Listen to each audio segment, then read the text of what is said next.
এক শহরে একটি প্রসিদ্ধ ফলের দোকান ছিল, যার নাম রঙিন ফলের রাজ্য। দোকানের মালিক বাবু রামু একজন ফলপ্রেমী ছিলেন। তার দোকানে ছিল সব ধরনের তাজা ফল, যা শহরের কোনো ফলের দোকানে পাওয়া যেত না। রামু প্রতিদিন সকালে বাজার থেকে তাজা ফল সংগ্রহ করতেন এবং সেগুলোকে সুন্দর করে সাজিয়ে রাখতেন। একদিন রামুর দোকানে এক ছোট্ট মেয়ে এল। সে খুব দুঃখী ছিল, কারণ তার পছন্দের ফল পিচ বাজারে নেই।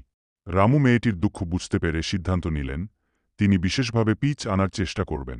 তিনি সারা সপ্তাহ বিভিন্ন কিস্মের পিচ খুঁজলেন এবং অবশেষে পরবর্তী রবিবারে একটি বিশেষ পিচ বাজারে নিয়ে এলেন। যখন ছোট মেয়ে পিচটি দেখে আনন্দে ঝাঁপিয়ে উঠল, তখন রামু তাকে বললেন, এই পিচ তোমার জন্যই বিশেষভাবে আনা হয়েছে। ফল শুধু খাওয়ার জন্য নয়, বরং আনন্দ ভাগ করে নেওয়ার জন্য। সেই দিন থেকে রামুর দোকান সেদিন থেকে রামুর দোকান শেষ লাইনটি সম্ভবত রামু আর কখনো ফিরে আসেনি। কিছু সময় পর তার দোকান বন্ধ হয়ে গেল, কিন্তু রামুর কথা আজও স্থানীয় মানুষের মনে অম্লীন। আপনার যদি অনুরোধ বা অন্যান্য বিস্তারিত জানতে চান, দয়া করে জানান।